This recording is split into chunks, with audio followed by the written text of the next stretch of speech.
Only time y'all see me in Rays is when I turn into the bronze mama.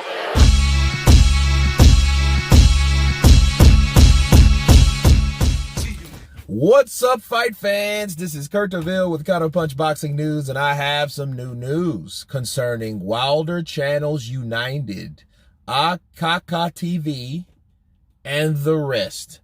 Get this. This is brought to my attention. This is what Ahki had to say, right? You know, Ahki, the guy that got famous from Glovegate during Corona season, that guy, He said that given Fury's family history of bare-knuckle fighting, the commission shouldn't have approved horsehair gloves. Then he said Wilder was suffering from injuries via Tyson's cheating in the second fight. I told you motherfuckers that it would happen. I told everybody that would listen. I said, you know what? When Wilder gets beat this time, if he gets beat, they're going to blame the fact that his injuries from the second fight were going to spill over going to spill over into the third fight. And that's going to be the reason why he lost. Okay. For people that have common sense, because a lot of people don't, and a lot of people are going to come over here and leave you comments, fine. But listen to what I have to say. Before any fighter fights, they have to be approved by a medical physician. They have to be thoroughly examined. So if there are any cracks, any dents, which don't make any sense, because you're gonna crack, right? If he had a cracked skull, there would be no way he could be approved to fight. Okay. There's a fighter, let me prove it to you. There's a fighter in Venezuela. It was a fighter in Venezuela named Edwin Valero. Edwin Valero was a undefeated champion. I think he was at 140, I believe. And he sparred Manny Pacquiao, and that's what he was, he had like 37 wins, 37 knockouts, no losses, no draws. Had a perfect record. But he couldn't fight in the States because he couldn't get approved, right, through the medical physician, because he got into a motorcycle accident in his hometown in Venezuela, and he had like a cracked skull. Okay? He had a head injury, which he could not be approved in the States. That's why he never fought in the States. He fought in Mexico and everywhere else, but he didn't fight in the States. Okay? And that just shows you, in an example, if Deontay Wilder was battered or dented skull from some type of injury, for one, that's dumb as hell, because if he had that type of evidence, which I'm going to do a separate video on about, he could have sued, or he wouldn't have been able to fight.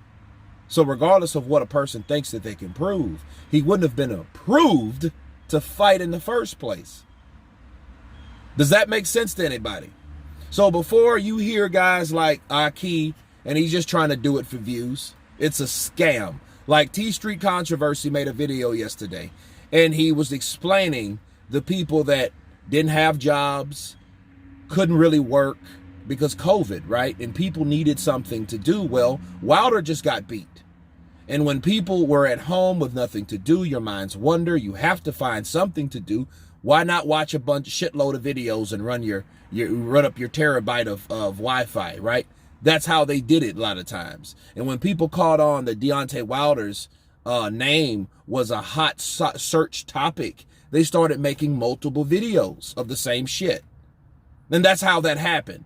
So you got a guy that went from 10,000 subs to now he's at 100,000. Good for him. But at the expense of lying to people, because people watched. People had nothing to do. Right?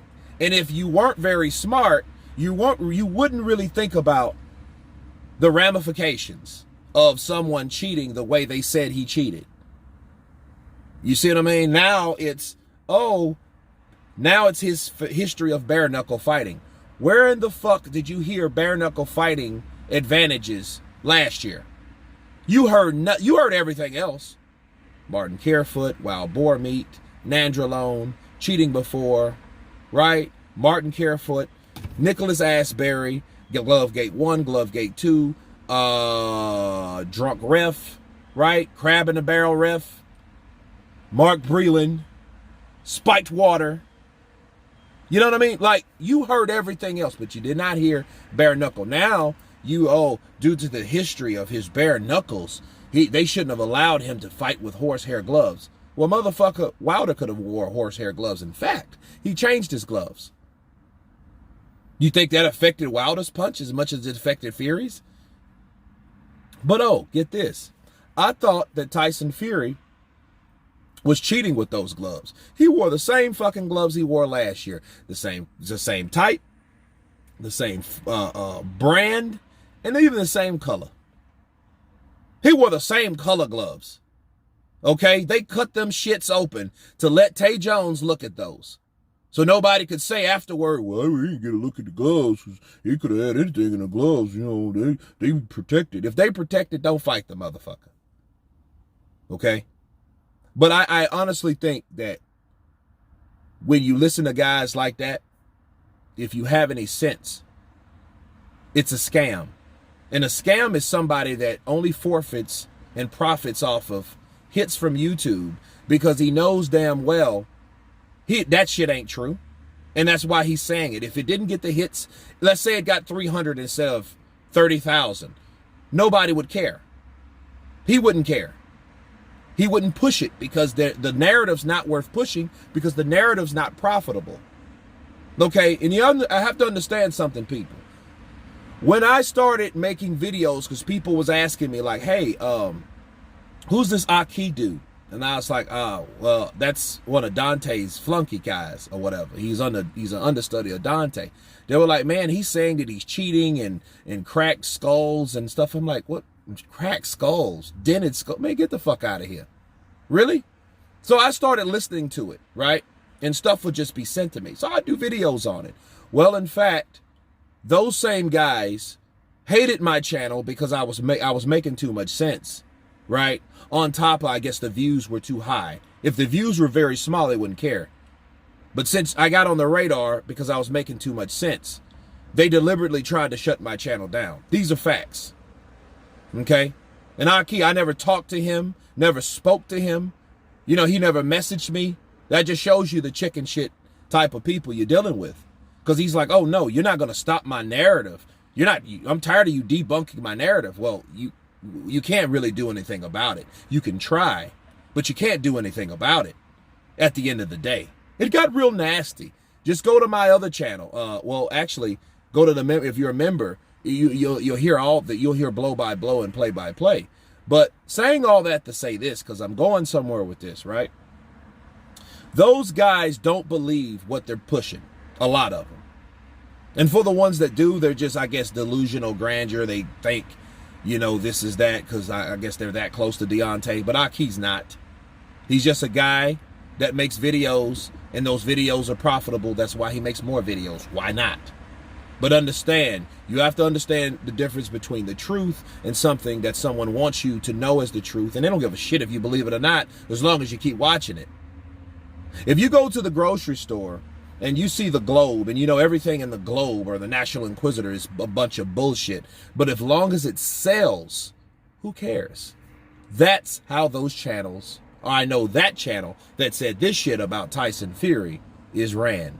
But anyway, you guys tell me what you think of these Wilder channels saying that Tyson Fury already put too much damage to Deontay Wilder. That's what's affected him in the third fight, along with bare-knuckle history, something new. Tell me what you think. Of course, please subscribe. And you guys been Counterpunch. Peace.